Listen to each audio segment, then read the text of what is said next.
பொதுக்காலம் 10ஆம் ஞாயிறு. எண்ண அலை. எண்ணம் என்றால் என்ன? மனம் அல்லது சிந்தனை எதோடு தொடர்புடையதோ அதிலிருந்து வரும் அனுபவம்தான் எண்ணம் என்று அழைக்கப்படுகின்றது. மனம் அல்லது சிந்தனை எதோடு தொடர்புடையதாக இருக்கிறதோ அதிலிருந்து வரும் அனுபவம்தான் எண்ணம். ஒரு நல்ல உதாரணம், மோசேவை எடுத்துக்கொள்வோமே. அவரது சிந்தனை அல்லது மனம் முழுக்க எதில் இருந்தது? இளமையாய் இருந்த பொழுது என் இன மக்கள் அடிமையாய் இருக்கிறார்கள் என்ற ஒரு சிந்தனை அல்லது மனம் முழுக்க அதில் இருந்தது. இதே சிந்தனையோடு அவர் வாழ்ந்து கொண்டிருந்த பொழுதுதான் கடவுளது அனுபவம் கிடைக்கிறது. கடவுளது சிந்தனையும் அதே சிந்தனையோடு தான் இருந்தது. அதாவது இஸ்ராயேல் மக்கள் அடிமைகளாக இருக்கிறார்கள். இந்த இரண்டு அனுபவமும் சேரும் பொழுது, இவரது அனுபவமும் கடவுளது அனுபவமும் சேர்ந்து மோசேவுக்கு எந்த எண்ணத்தை கொடுத்தது? இஸ்ராயேல் மக்கள் விடுதலை பெற வேண்டும் என்ற ஒரு எண்ணத்தை கொடுத்தது. இப்படித்தான் சிந்தனை எண்ணமாக அனுபவத்தால் மாறுகிறது என்பதை நாம் பார்க்கின்றோம். இதை அப்படியே மனதில் வைத்துக்கொண்டு இன்றைய நற்செய்திக்கு சென்று பார்ப்போமே. இன்றைய நற்செய்தியிலும் கூட எண்ண அலைகள் வெவ்வேறு விதங்களாக வெவ்வேறு மனிதர்களிடம் காணப்படுகின்றன. அந்த எண்ண அலைகளை பற்றித்தான் இன்று நாம் தியானிக்கப் போகின்றோம். இன்றைய நற்செய்தி எடுத்து பார்க்கும் பொழுது எண்ணங்கள் 3 வகைகளாக காணப்படுகின்றன. அவை என்ன தெரியுமா? 1, 100% நேர்மறை எண்ணம். 2, 100% எதிர்மறையான எண்ணம். 3, தடுமாறும் எண்ணம். இந்த 3 வகையான எண்ணங்களுக்கும் 3 வகையான மனிதர்களை இன்றைய நற்செய்தி எடுத்துக்காட்டாக எடுத்து கூறுகின்றது. அவர்கள் யார் தெரியுமா? முதலாவது 100% நேர்மறையான எண்ணம் கொண்ட மனிதர்கள் யார் தெரியுமா? நம் ஆண்டவர் இயேசு கிறிஸ்து, அவரிடம் இருந்த 12 சீடர்கள். அவர் ஒரு வீட்டிற்குள் சென்றார். அங்கு அவரை பார்க்கக்கூடியிருந்த மக்கள் கூட்டம். இவர்களுக்கெல்லாம் ஏன் 100% நேர்மறையான எண்ணம் இருக்கிறது என்று சொல்கின்றோம்? ஏனென்று கேட்டால், கடவுள் இயேசு கிறிஸ்து கடவுளை பற்றிய நற்செய்தியை அறிவித்துக் கொண்டிருந்தார். கடவுள் என்பவர் 100% நேர்மையானவர், நல்ல எண்ணம் கொண்டவர்.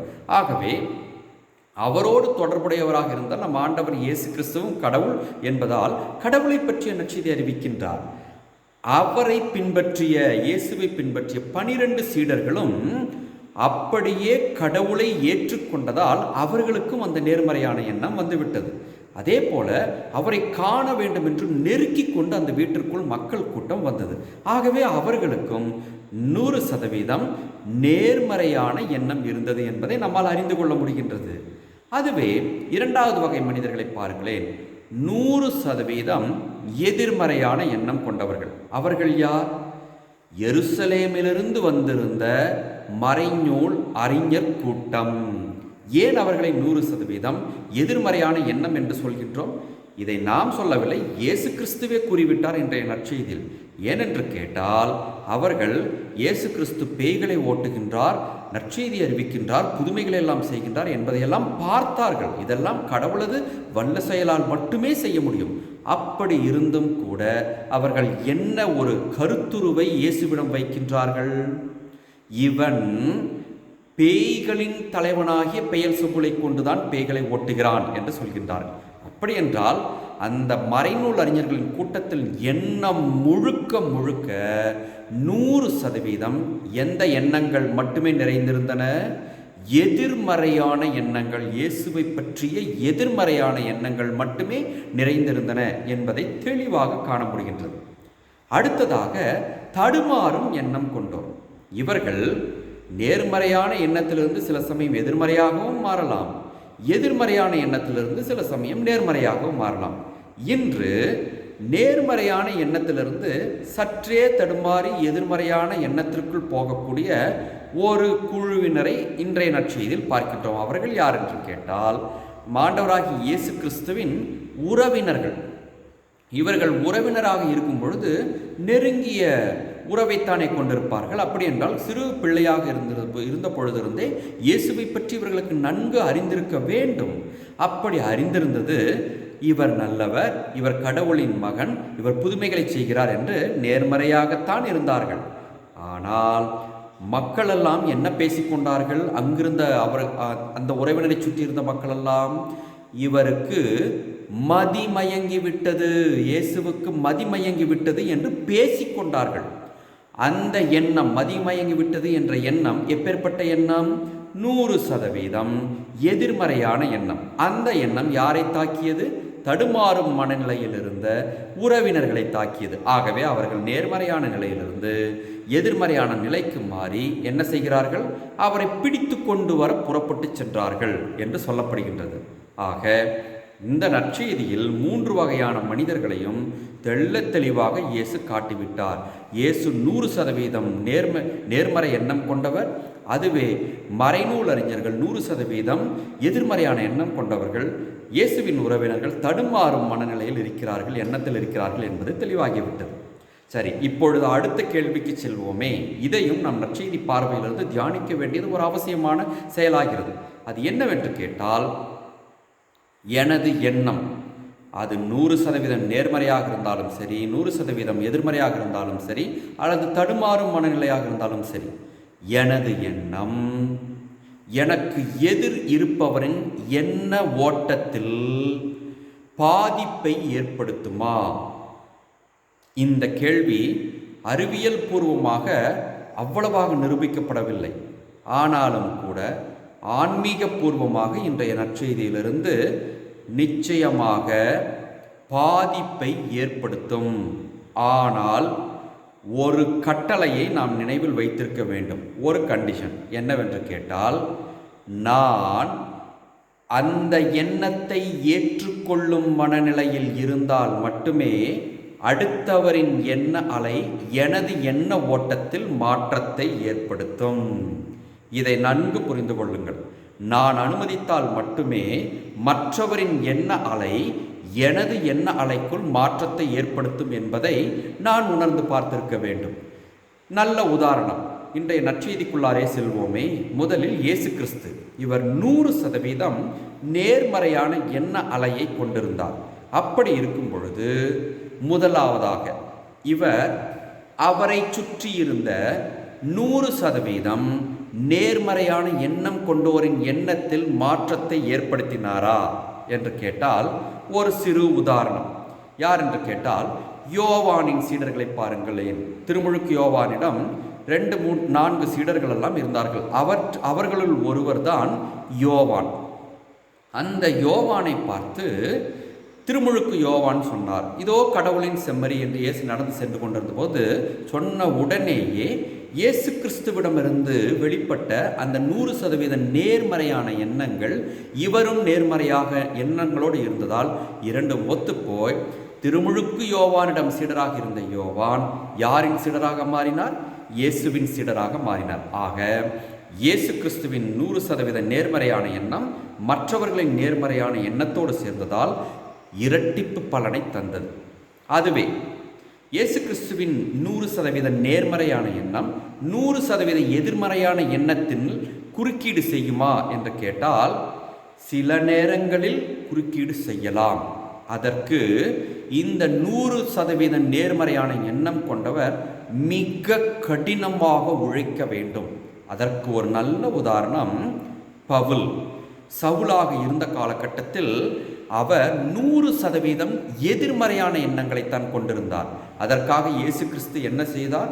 மிகப்பெரிய ஒரு காரியத்தை முன்னெடுத்து ஸ்தேவானும் அதற்கு பழிவாங்கப்பட்டார். அதற்கு பிற்பாடு அவரே வானிலிருந்து இடி வடிவில் இறங்கி வந்து, பேரொளி வடிவில் இறங்கி வந்து சவுலை தாக்கினார். தாக்கி மிகப்பெரிய முயற்சியை மேற்கொண்டதால் தான் 100% எதிர்மறையான எண்ணம் கொண்டிருந்த பவுலானவர் 100% நேர்மறை எண்ணம் கொண்டவராக மாற்றப்பட்டார். ஆக இயேசு கிறிஸ்துவின் 100% எண்ணம் நிச்சயமாக 100% எதிர்மறையான எண்ணத்தையும் மாற்ற வல்லது. அடுத்ததாக, தடுமாறும் மனநிலையை மாற்ற முடியுமா என்று கேட்டால் முடியும். அதற்கும் நல்ல உதாரணம் திருமுழுக்கு யோவான் தான். அவர் சற்றே தடுமாறினார். தன் சீடர்களிடம் சொல்லி அனுப்புகிறார், வரப்போகிறவர் நீர்தாமா அல்லது வேறு ஒருவரை எதிர்பார்க்க வேண்டுமா என்ற தடுமாற்றமான மனநிலையோடு இயேசுவிடம் ஆள் அனுப்பி கேட்கின்றார். அப்பொழுது இயேசு கிறிஸ்து சிறிதே விளக்கம் மட்டும்தான் தந்தார். இவர்களுக்கு சிறிதே விளக்கம் இருந்தால் போதுமானது. ஏனென்று கேட்டால் நேர்மறையான எண்ணத்தோடு இருந்தால் அதை ஏற்றுக்கொள்வார்கள். அப்படி இயேசு தந்த விளக்கத்தை அவர்கள் சொன்ன பொழுது திருமுழுக்கு யோவான் இயேசு கிறிஸ்துவை வரப்போகின்ற திருமகனாக ஏற்றுக்கொண்டார். ஆக 100% நல்ல எண்ணம், நேர்மறை எண்ணம் கொண்டிருந்த இயேசு கிறிஸ்து எல்லாரையும் மாற்ற வல்லவராக இருந்தார். அதுவே இரண்டாவது வகை மக்களிடம் செல்வோமே, 100% எதிர்மறை எண்ணம் கொண்ட இந்த மறைநூல் அறிஞர்கள். இவர்களை பாருங்களேன். நேர்மறையான எண்ணங்களை எதிர்மறையான எண்ணமாக இவர்களால் மாற்ற முடியும். அதற்கு இவர்கள் சற்றே மெனக்கெட வேண்டும், கடினமாக உழைக்க வேண்டும். அதற்கு ஒரு நல்ல உதாரணம் இயேசுவின் சீடரான யூதாஸ். இவனை அவர்கள் எந்த அளவிற்கு போய் பார்க்க முடியுமோ தொடர்ச்சியாக பார்த்து பார்த்து பார்த்து பார்த்து 30 வெள்ளிக்காசுகளையும் கொடுத்துத்தான் இவனை எதிர்மறையான எண்ணம் உடையவனாக மாற்றினார்கள். இரண்டாவதாக, இவர்கள் கெட்ட எதிர்மறையான எண்ணம் கொண்டவர்கள் மற்றொரு எதிர்மறையான எண்ணம் கொண்டவர்களை வெகு சுலபமாக கவர்ந்தெழுக்க முடியும். அதற்கு ஒரு நல்ல உதாரணம் லூக்கா நற்செய்தி 23வது அதிகாரம் 12வது வசனத்தை பாருங்களேன். இயேசு கிறிஸ்துவை கைது செய்து முதலில் பிலாத்திடம் அனுப்புகிறார்கள், அதற்கு பிற்பாடு ஏரோதிடம் அனுப்புகிறார்கள். இந்த 2 பேருமே அவ்வளவு நல்ல எண்ணம் கொண்டவர்கள் அல்ல, 2 பேருமே எதிர்மறையான எண்ணம் கொண்டவர்கள். இந்த விசாரணையின் பொழுது 12வது வசனம் நமக்கு தெளிவாக சொல்கிறது, இந்த நிகழ்ச்சிக்கு பிற்பாடு அதுவரை பகைவர்களாக இருந்த பிலாத்தும் ஏரோதும் நண்பர்களானார்கள். அப்படி என்றால் சிறு காரியம் இருந்தாலே போதும் 100% எதிர்மறையும் 100% எதிர்மறையும் ஒன்றாக ஒத்துப்போகும் என்பது உறுதியாகிவிட்டது. மூன்றாவதாக, 100% எதிர்மறை எண்ணம் கொண்டவர்கள் தடுமாறும் மனநிலையில் உள்ளவர்களை எதிர்மறையாக மாற்ற முடியுமா? முடியும். அதற்குத்தான் இன்றைய நற்செய்தி ஒரு உதாரணம். அதில் வருகின்ற இயேசு கிறிஸ்துவின் உறவினர்கள் தடுமாறும் மனநிலையில் இருந்தார்கள். அதாவது அவர்களுக்குள் முதலில் நம்பிக்கை இருந்தது, ஆனால் எதிர்மறையான எண்ணம் வந்த உடனேயே இவர்கள் இயேசு கிறிஸ்துவை மதிமயங்கியவர்களாக சித்தரித்து கொண்டு நினைத்து கொண்டு அவரை பிடித்து கொண்டு வர சென்று விட்டார்கள். அன்பார்ந்தவர்களே, தடுமாறும் மனநிலையில் இருப்பவர்களை பற்றி சொல்லவே தேவையில்லை. இந்த 2ஐயும் கற்றுக்கொண்டிருந்தாலே தடுமாறும் மனநிலையில் இருப்பவர்கள் எங்கு சாய்வார்கள் என்பது நமக்கு தெரிந்து போய்விடும். இப்பொழுது நாம் நமது வாழ்க்கைக்கு வருவோமே. நாம் எத்தனை சதவீதம் நேர்மறை எண்ணம் கொண்டவர்களாக இருக்கிறோம், அல்லது எதிர்மறை எண்ணம் கொண்டவர்களாக இருக்கிறோம், அல்லது தடுமாறும் மனநிலை கொண்டவர்களாக இருக்கிறோம்? 100% நேர்மறை எண்ணம் கொண்டவர்களாக இருப்பது நல்லது என்று இயேசு கிறிஸ்து கூறுகின்றார்.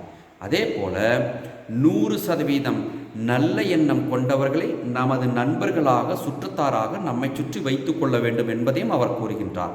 அப்பொழுதுதான் 100% நேர்மறை எண்ண அலைகள் நமது எண்ண அலைகளுக்குள் வந்து மிகப்பெரிய நேர்மறை எண்ண அலை நம்மை சுற்றி உருவாகும். ஆனால் ஒருபோதும் 100% கெட்ட எண்ணம் அல்லது எதிர்மறை எண்ணம் கொண்டவர்களாக இருக்கக்கூடாது. நாமும் 100% கெட்ட அல்லது எதிர்மறையான எண்ணம் கொண்ட நபர்களை நம்மை சுற்றி வைக்கவே கூடாது, அந்த குழுவில் இருக்கவும் கூடாது என்ற எண்ணத்தை புரிந்து கொள்வோம். அடுத்ததாக, ஒருவேளை தடுமாறும் மனநிலையில் இருந்தால் ஆண்டவர் இயேசுவிடம் செல்வோம். ஏனென்றால் அவரிடம் தன் நேர்மறையான எண்ணம் உள்ளது. அவர் தடுமாறும் மனநிலையை நல்ல மனநிலையாக மாற்றக்கூடியவர், நேர்மறையான மனநிலையாக மாற்றக்கூடியவர். நல்ல உதாரணம் பேதுரு.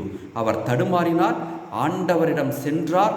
நான் உம்மை அன்பு செய்கிறேன், அன்பு செய்கிறேன், அன்பு செய்கிறேன் என்று 3 முறை சொன்னார். உண்மையாலுமே அவர் 100% நேர்மறை எண்ணம் கொண்டவராக மாறினார். நினைத்து பார்ப்போம். நம் ஆண்டவர் இயேசு கிறிஸ்துவிடம் செல்வோம். 100% நேர்மறையான எண்ண அலை கொண்டவர்களாக நம்மை நாமே மாற்றுவோம்.